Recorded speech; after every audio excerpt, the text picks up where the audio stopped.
Señores, el arroz, principal alimento que llena la barriga de los dominicanos, porque hay que llenar el espacio y hay que llenar el alimento necesario. Realmente el arroz es lúcido, pero el organismo necesita proteínas, grasas e hidratos de carbono. Nosotros le damos la bienvenida a uno de los más reconocidos productores de arroz en la República Dominicana. Él produce con alta tecnología y además es miembro de la cooperativa de Copearroz. Copearroz. Es una cooperativa de arroceros que le entregan su arroz en semilla. La cooperativa lo procesa y lo comercializa. Y el productor tiene dos ingresos. Uno por el cultivo y la cosecha del arroz, y el otro es como miembro de una organización cooperativa que se encarga de comercializar el producto. Es una de las cooperativas más prósperas, con mayor historial y con mayor cantidad de miembros. Los cultivos de arroz se llevan a cabo en zonas muy específicas, tradicionales aquí en República Dominicana, como el Valle de la Vega Real. Tenemos arroz en la provincia de La Vega, Monseñor Noel, Sánchez Ramírez, María Trinidad Sánchez y Nagua. Sí, Nagua. ¿Cómo se llama la El Bajo Yuna. ¿Cómo se llama la provincia? María Trinidad Sánchez. ¿Y la de Cotuí cómo se llama? Sánchez Ramírez. Sánchez Ramírez. Esas son las provincias arroceras. Pero también teníamos arroz en San Juan, en el Valle de San Juan, y teníamos arroz en la provincia de Valverde. Y Montecristi. Valverde, toda la orilla del río Yaque, hasta su desembocadura, tenía arroz y tenía guineos. Se ha hablado mucho de que las tierras de arroz son muchas y que se deberían de cambiar la cultura del alimento. Con eso no se ha podido. No se ha podido porque el arroz es un alimento, primero, alimenta. Segundo, es muy raro que un ser humano le caiga mal un plato de arroz. Sí, muy raro. Te puede caer mal un pescado, te puede caer mal una carne, pero de la carne el pollo es que menos, pero el arroz es muy raro, la pasta. Y naturalmente se convierte en azúcar, engorda la barriga, pero ese es otro problema. No se ha podido cambiar la cultura, pero sí Olivero ha podido, junto con un famoso chino que murió recientemente, que tenía la particularidad de que nos enseñó a cultivar variedades que son de mayor rendimiento, y Olivero con técnicas de cultivo, de siembra, que elimina mucho personal, sobre todo personal extranjero, que ha inundado nuestros campos arroceros, de que ha logrado tecnología que en menos tierra y con mejores variedades se puede obtener mejores resultados. Vamos a darle la bienvenida a Olivero y vamos a comenzar por ahí. Primero darte las gracias de nuevo porque él es casi coproductor aquí ya. Sí. Olivero, gracias. Y vamos a hacerte la pregunta de siempre. Hoy, ¿cuál es la zona de mayor producción de arroz en el país? El Cibao Central. El Cibao Central. 2. El arroz es uno de los productos que producimos autosuficiencia, no tenemos que importarlo. Falta poca cosa, somos casi autosuficientes. Casi autosuficientes. Sí. El arroz podría cultivarse esa misma cantidad de producción en menos tierra, o se necesitan igual o más tierra para producirla. La limitante para la producción del arroz es el agua. O sea, ya las áreas que tenemos cultivables ya están limitadas, porque en área no podemos extendernos porque tenemos que tener los sistemas de riego. El arroz secano no garantiza una producción alta. Menos de la mitad del arroz bajo riego, no es seguro. Bien, ¿cuáles son los ríos que le suplen el agua a los productores más importantes? No a todos los ríos, sino los más importantes, además del Yuna. El Yuna, el Yaque del Norte, son los ríos más importantes, el Camún, en la zona del Cibao. Porque lo más importante que los ríos son las presas. Por ejemplo, la presa de Atillo, que es el lago más Valdesia. grande del Caribe, la presa de Rincón, que moja toda la zona de La Vega, la presa de Tavera, que es la que irriga en la parte ya del noroeste, y la presa de Monción. Esas son las 4 presas más importantes, porque con el agua que tenemos en la presa es que podemos contar, porque con la de los ríos hay que usar un sistema de bomba, y la ventaja en el arroz es el riego por gravedad. Oliverio, se está hablando en la prensa sobre el asunto de que había una disminución considerable en la siembra del arroz, producto de la gran sequía que está azotando el país, y mucha gente decía que el 50% de arroz no se iba a sembrar. Entonces, yo le contaba que 50% es de una zona específica, no nacional, para que tú le aclares si ya anda mucha gente especulando que va a faltar arroz porque no se sembró una gran cantidad por la sequía, que tú les aclares al pueblo cómo anda eso, si va a haber una igual productividad que el año pasado. No hay que asustarse por falta de arroz. En el único lugar donde ha habido inconveniente por falta de lluvia es en la parte de Montecristi, en la línea noroeste. Se han perdido alrededor de 10.000 tareas. Esa es una zona donde se siembran desde Mao y Montecristi 420.000 tareas. Interrumpí un momentito porque recibí una llamada cuando te vieron. La pregunta parece que yo la hice mal. ¿Cuáles zonas hoy sembradas de arroz tú puedes sustituir por otros cultivos sin que vaya en menoscabo de lo que hoy se está produciendo? Al contrario, con variedad y con las técnicas que tú nos vas a mostrar, se podía cultivar más arroz en menos tierra. ¿Y en qué usar esa tierra? ¿Si en plátano, en guineo, en qué? Sí, como le dije ahorita, la limitante en el cultivo del arroz Es el agua. es el agua. Ok, pero en esa que está irrigada, porque si tú coges el Yuna, desde Bonao hasta la desembocadura del río, tienes 3 provincias: Monseñor Noel, Cotuí, San Francisco, y hasta Samaná y Sánchez tienen un poquito allá. Es correcto, ¿verdad? es correcto. Esas son zonas, por ejemplo, toda la zona de Bajo Yuna, son suelos muy arcillosos, suelos muy húmedos, que solamente se prestan para el cultivo del arroz. Usted ahí no va a poder contar con sembrar ni frutales, ni otras gramíneas, porque el arroz es semiacuático. Entonces, en esos suelos así, pesados, Tú no sustituirías no, lo que existe, ¿verdad? no, que no?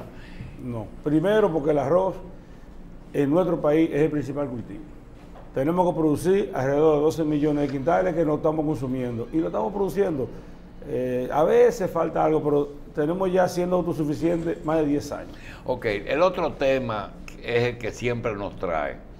Ese cultivo a veces que es catalogado como inhumano, que es el cultivo tradicional de inundar tierras. Los hombres con botas se meten hasta...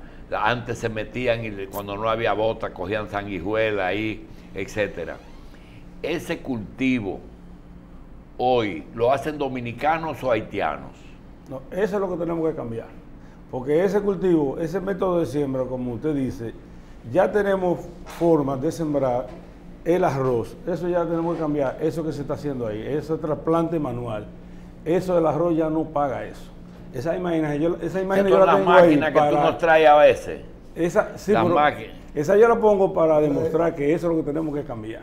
Tenemos que sembrarlo con máquinas en seco, con máquinas sembradoras de arroz. Eso ya hay que quitarlo. Ese se puede usar todavía porque esa es una nivelación con agua cuando haya tiempo favorable de lluvia. ¿Qué representa en el costo? Esa es una nivelación.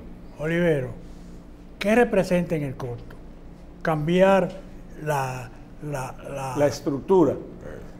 Lo que tenemos que cambiar, porque ya con el sistema anterior no vamos a poder sobrevivir como productores. Tenemos 12 años con el arroz al mismo precio en el mercado. O sea, nosotros como productores vendemos el arroz desde el 2007 al mismo precio por fanega. Ahora el año pasado fue que subió algo. Vamos a hacer un pacto tú y yo. Hay una cosa que tú quieres que no se te quede, que quieres decir. Y hay una cosa que Machi y yo queremos que tú digas. La innovación, la implementación, yo le digo, de sembrar alfombras de arroz para trasplantarla mecánicamente, a sustituir el trasplante manual con cientos y miles de personas. El costo de uno y otro es la maquinaria. Cuando usted siembra con máquina, sí, no la matica, sino la semilla, sí, porque hay dos tipos de siembra con máquina, que es el trasplante mecanizado o sembrar. ¿Y tú puedes sembrar directamente en la semilla? Sí. Sin tener que hacer trasplante. Claro, y sin tener que usar agua. Ese es el sistema que estamos usando ahora. Y ese es el que yo digo que tenemos ya que adecuar los terrenos, porque así yo sembré ahora 60% de las áreas que yo siembro, directo mecanizado, como lo siembran en Estados Unidos, como se siembra en Brasil. Entonces los productores tenemos que adecuar esa tecnología, donde ahí sí ahorramos, Machi, alrededor de un 20 o 25% de costo de producción.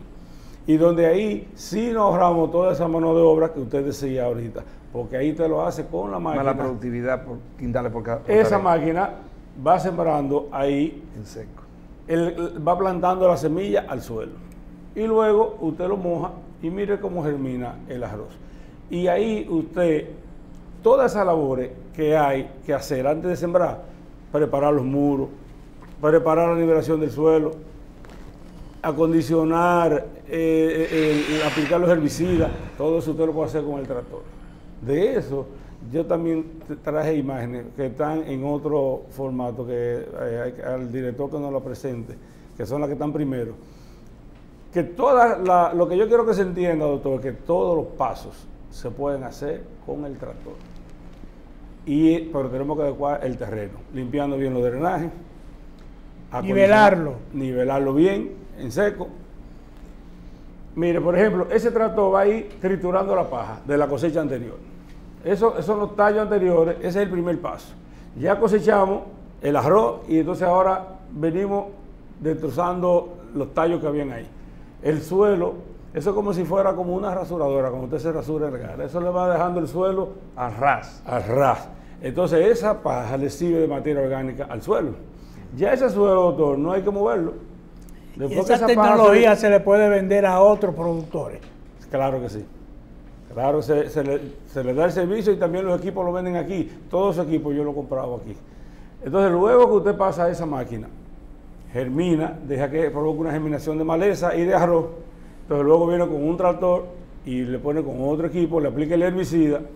Entonces, ya el terreno le queda, si es necesario reparar los muros, también lo repara con el tractor. Le pasa el equipo que comparte el muro y el que lo reforma, entonces luego vino con la máquina. Si alguien me dice a mí que manualmente no hay desperdicio y que mecánicamente se desperdician muchos granos, ¿es verdad? No, mecánicamente no se desperdicia porque la máquina lo incorpora al suelo. Manualmente sí hay mucho desperdicio, porque manualmente, cuando usted tiene que hacer esos semilleros, tiene que calcular el doble de la semilla cuando se trasplanta a mano, porque la mitad se le queda en el suelo cuando usted la va a arrancar. Como vimos ahorita a la persona, entonces, cuando usted lo planta con la máquina, usted nada más lleva la semilla que va a plantar. Y eso es lo que la máquina le hace, le planta la semilla. Entonces la máquina tiene unos discos que abren la tierra, cae la semilla y otro disco detrás la tapan. Y cuando ese tractor pasa por encima, ya no hay semilla, ya no hay arroz ahí, ya eso es moler la hierba que queda. Ya se ha decompuesto. Eso que tú viste ahí, el tractor a 1000 arriba de... Después que se trató, después que se corta la espiga. Eso fue después que se cosechó la espiga, entonces los tallos quedan ahí y esa máquina lo tritura. Entonces esos tallos le sirven de a materia orgánica al suelo. Entonces eso ayuda al suelo. Entonces cuando usted siembra con la máquina, no tiene que usar toda esa agua. Y cuando cosecha con la máquina, solamente toma el arroz, la máquina. Sí, solamente coge la parte de arriba. Y ahí no se desperdicia. Y 3% más o menos de desperdicio. ¿Y antes cuánto por ciento era? Y esa semilla que se queda ahí en la tierra, ese 2%, ese 3%, germina. Sí, y se le guarda ahí también. Ajá, Es un banco de semillas que usted tiene ahí que se va acumulando año por año. Y nada más no de la semilla de arroz, de la maleza también. Y entonces da arroz indeseable, porque no todo el arroz que usted siembra es el bueno. Hay un arroz también que es un contaminante, que es un problema para nosotros. Entonces tenemos que luchar con ese otro también. O sea, es un proceso que usted tiene que tenerlo desde el inicio, desde que está preparando el terreno. Y lo mismo que tienes en la cooperativa, no puede haber que el gobierno fomente la cooperativa para mecanizarlo, es decir, que en una visita sorpresa se diga, bueno, aquí vamos a buscar lo que tiene Olivero, pero en vez de ser de Olivero, es de la comunidad, de los productores, y que el gobierno aporte, o el Banco Agrícola, todo ese equipo, y que ese equipo entonces siembre, coseche, abone y insecticide, todo lo hace mecánicamente. ¿Puede hacerlo el gobierno? En la cooperativa hay un departamento. ¿O no te conviene? De agroinsumos. No, yo quiero que todos produzcan así. Esa es la idea, de que todos vayamos cambiando la forma de trabajar. El gobierno ayuda a través del Banco Agrícola en las ferias que hacen todos los años, en el mes de marzo. Por ejemplo, ahora el próximo mes hay una feria donde se financian equipos, implementos. ¿Cuántos quintales de arroz? Quintales de 125 libras, porque aquí el quintal no es de 100, es de 125. Se consume el pueblo dominicano, no produce, no consume el país. Ha ido un incremento. Ahora se está hablando de que mensualmente estamos consumiendo 1.050.000 quintales. 1 millón. De 100 ¿Cuánto, de ese millón, cuánto se va para Haití? En Haití se venden los subproductos. El arroz bueno se consume aquí. En Haití se Puntilla. vende. Pero en adición al millón o dentro del millón. No, porque el 1.050.000 es, Es toda la producción, el consumo. el consumo. Sí. Y pero la puntilla es arroz. Sí, arroz. Eso no es un subproducto, arroz eso es un quebrado, arroz. Y muy quebrado. bueno que asopado. Sí. Entonces el mercado de Haití lo consume porque es más barato. Sí, porque es más barato Sí. la puntilla. Pregunta, ¿cuánto consumen los haitianos? O sea, ¿cuánto se le vende de puntilla? Sí. Yo no tengo ese dato porque yo no Pero manejo. puede ser 250 o 300 mil. Puede Ajá, ser. de 200 a 300.000 debe ser. Bien. La otra es, ¿qué cantidad se está trayendo porque no producimos el millón que necesitamos? No, el que se está trayendo es por el acuerdo del DR-CAFTA. ¿Cuánto viene por No, el porque DERCAFTA? Eso va aumentando 700 toneladas todos los años. Ya estamos en el año 14. A este año van a entrar el mes que viene y a final de este ya empiezan a entrar alrededor de 400.000 quintales. Ok, el DERCAFTA ¿Qué viene. mejor calidad? No, A es veces- más barato. No es peor, el de aquí es mejor. El de aquí es mejor, pero es más barato el de allá. Pregunta, ¿cuándo podemos competir y que no sea necesario traer el de allá? ¿Qué es lo que encarece el arroz de aquí, que inclusive es más caro que el de Estados Unidos?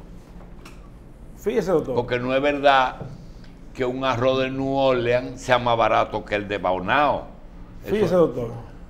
Lo que pone el arroz barato en Estados Unidos es los subsidios que le dan ellos a sus productores. ¿Y por qué no? Si usted va a Estados Unidos y va a un supermercado, que yo he ido muchas veces, el arroz allá es más caro que el que pagan aquí los consumidores dominicanos. Es decir, que esas El 5 que usted compra en libras. un supermercado en Estados Unidos, y yo lo he visto en Nueva York. ¿Y en por qué allá lo Boston, permiten Miami. y a nosotros no nos lo permiten? Lo El que pasa es que subsidio. lo subsidian para exportar y subsidian internamente al productor. Entonces, por eso que hacen un dumping. Si nosotros ahora tenemos reunión, uno de los problemas ahora Es decir, es, si no hubiera el subsidio, nosotros fuéramos más baratos. si a ellos le quitan el subsidio, Sí. competimos. Pero ellos no lo van a quitar. Pero Entonces, ellos son los que tienen no unilateral el acuerdo. bueno, ellos quedaron que se iba a quitar. pero no lo han Ellos quitado. no compiten si lo No lo han quitan. quitado. Si quitan los Y nosotros subsidios, somos los pendejos entonces, Bueno, que, ellos son los grandes, que doctor. seguimos desmontando cada año, ¿verdad? Llegará el día en que el 100% vendrá de fuera, ¿sí o no? bueno, nos estamos reuniendo ahora el sector arrocero nacional, los productores privados, las cooperativas, los industriales, los molineros, porque fíjese qué pasa, estamos en el año 14 del CAFTA y en este año se permite una revisión de cómo ha sido el desenvolvimiento. Hay un artículo que es el 318 del CAFTA que permite, pero solamente en este año. Entonces estamos haciendo reuniones y tenemos una persona, un economista, Bien. para tratar de que este año se revise, pero Muy no bien. el CAFTA, como dice el doctor, es la parte de los productos sensibles, porque han querido confundir. A revisar el CAFTA, no es la parte que a nosotros nos afecta. Si ustedes se Eso es lo que insertan queremos. al modelo del seguro agropecuario nacional, ustedes pueden tener un modelo de competitividad, llámese el asegurar la cosecha, asegurar los márgenes de beneficio, que es lo que hace Estados Unidos y Europa. Tú tienes que hacer un programa de arroz fijo todos los días, porque la cantidad de llamadas son muchas. Olivero, la pregunta es la siguiente. La de ese señor, que si existe un goteo subterráneo de arroz. No, eso yo lo vi en el periódico.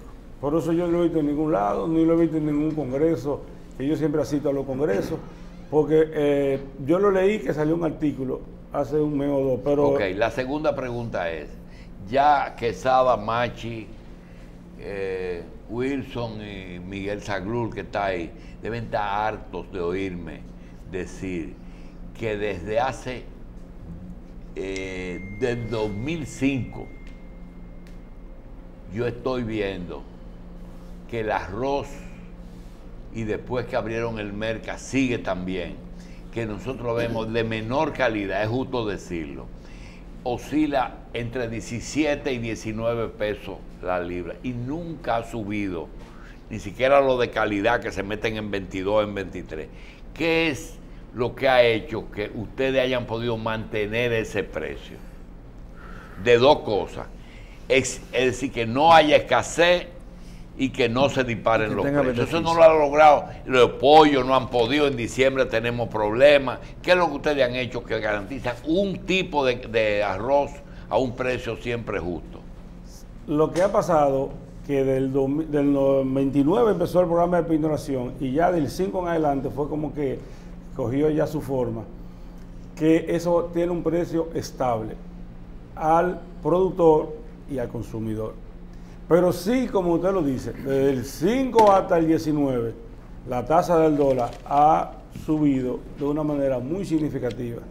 Los productos también químicos que usamos se incrementan todos los años. Los equipos agrícolas se incrementan.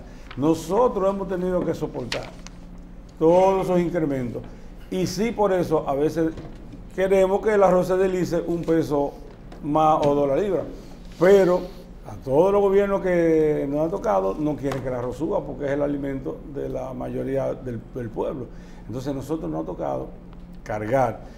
Y por eso que yo le digo que viendo esa realidad, para uno poder seguir en la actividad, tenemos que Y buscar este arroz alternativas. clase ¿a cómo está el público? Ese ya es muy especial, ese es el mejor de la cooperativa. Sí, pero está más de 30.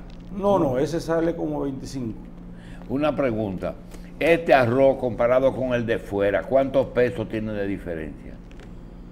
El que viene de fuera, doctor, es muy inferior calidad al arroz de nosotros. Sí, pero háblame de precio. Puede haber una diferencia de 2 a 3 pesos. Es decir, que ellos pueden estar 22, 23, por el que usted tiene 25. Y más calidad. Y además, Ya, el de somos la aquí es mano de mejor y obra. gusta más. A nosotros nos gusta más el de nosotros. y también damos mano de obra a los dominicanos. Mira, en el 2016 se importó, los comerciantes importaron arroz de Estados Unidos y entrevistamos a los comerciantes y para poderlo vender para el público que nos está escuchando, hubo que mezclarlo con el de aquí. Es correcto. Hubo que mezclarlo porque de No se muy mala vendía calidad. solo, es correcto. Ok, en el año 2000 hubo una escasez de azúcar aquí y se le permitió a los ingenios a traer el azúcar que ellos no producían por deficiencia. Oye bien, ustedes son los importadores del arroz que no pueden competir. No, eso se hace a través de una oficina que se llama la OPCA, que es manejado por el Ministerio de Agricultura. ¿Y quién trae ese arroz?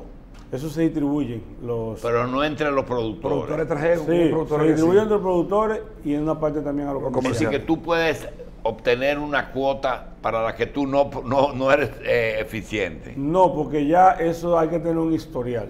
Ok. Si usted va y solicita, le va a decir, no, Ok, ya... usted no hasta tiene aquí historial. ya tú no satisfaces. Ahora cuéntanos, ¿qué tú quieres que el consumidor, tu colega productores, el gobierno y los que se encargan de traer arroz sepan? Adelante.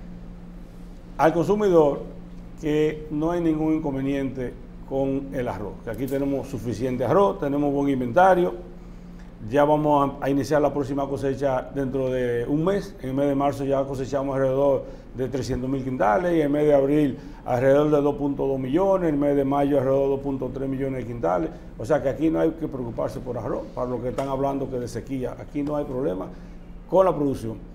Porque también los tiempos de sequía, donde no ha hecho falta el agua, los rendimientos se incrementan. Sí, en la zona sí. del Cibao Central Sí, sí. ahora va a producir 20% más que lo que produce normalmente. A los productores que tenemos que ir adecuándonos a las tecnologías, mecanizar siembra, usar productos de buena calidad, control de maleza con productos de buena calidad, buenos equipos, abrir la mente a la mecanización, que es nuestra alternativa para seguir en la labor. Y a las autoridades que ahora en este año número 14 del CAFTA, que sí tenemos que revisar, hacer los contactos que tenemos que hacer para revisar la parte de los productos sensibles, no es revisar el acuerdo completo, porque se quiere vender la idea de que hay que revisar el del CAFTA.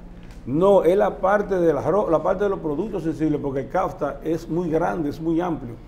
Nosotros simplemente pedimos que nos revisen, porque está dentro del acuerdo. En el año número 14 se revisa el desempeño de cómo ha sido el acuerdo en cada sector.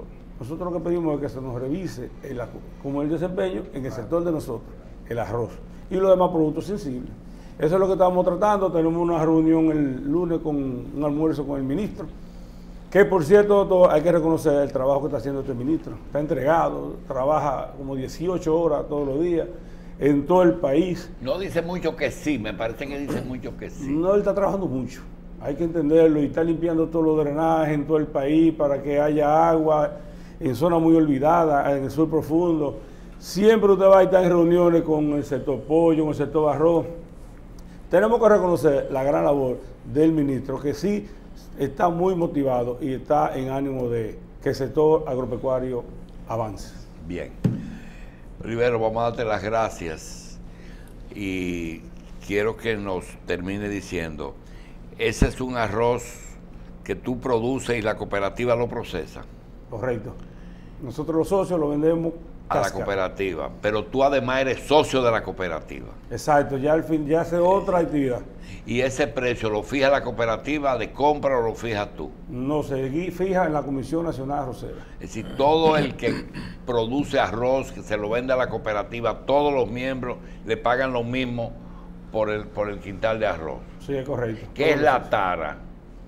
La tara es el nivel, el grado de impureza y de humedad que llega el arroz en cáscara al molino. En la cooperativa se evita que abusen cuando usen la tara. Sí, allá se le pone la tara correcta, de acuerdo a la humedad que lleve el arroz y de acuerdo a la impureza que lleve. Hay un laboratorio para eso. Todos los molinos tienen un laboratorio, porque si no se cuidan con lo que están comprando, pueden fracasar. Existe en el comercio el productor y el consumidor. En el medio hay el intermediario o el procesador. Es decir, ustedes producen arroz en cáscara, Exacto. una cooperativa lo procesa, lo envasa, pone tu marca o la de ellos y la vende. Pero hay un elemento que en los arroceros y en los molineros es muy común, que es el prestamista. ¿Desapareció el prestamista o todavía el prestamista sigue financiando arroceros? En el sector arrocero hay dos formas de los recursos que lleguen, Sí. que es a través del Banco Agrícola y a través de los industriales, de los molineros. Y también tienen intermediarios que se dedican a la préstamo y a la compra del arroz. Encarece mucho el prestamista. todos los negocios son diferentes. O sea, porque el Banco eso sí Agrícola no es igual. bueno. Hay productores que tienen más riesgo, entonces esos tienen una tasa un poco más alta. Hay productores que tienen menos riesgo y quizá le garantizan. Quiero aprovechar para hacer un comentario, aunque no va con el arroz. Esta semana encontramos una señora que es suplidora del desayuno y el almuerzo escolar. Y ella me había dicho en una entrevista anterior, entrevista de nosotros, no en el aire, que ella no tenía problemas porque el Banco Agrícola le hacía una facturación, que le dicen factoring. Sí. Ella, la deuda de educación se la llevaba al banco y que el banco se la hacía efectivo con un 1%, y que a ella no le importaba pagar lo que estaba bien. Esta semana ella fue con 3 facturas y no se la pagaron y está preocupada y nos pusimos a investigar. Mira lo que pasa, ya el mes que viene de nuevo el banco, porque el banco no había recibido de educación o de presupuesto el reembolso de esas facturas, porque con el afán de terminar Catalina, el gobierno había derivado muchos recursos de otras áreas a la terminación de la planta. Ya la planta vamos a descansar y se van a actualizar ya los pagos de nuevo. Así es que, como decían los españoles, no os desesperéis, porque hambre que espera hartura. Sí es hambre, pero menos. Quería decir eso.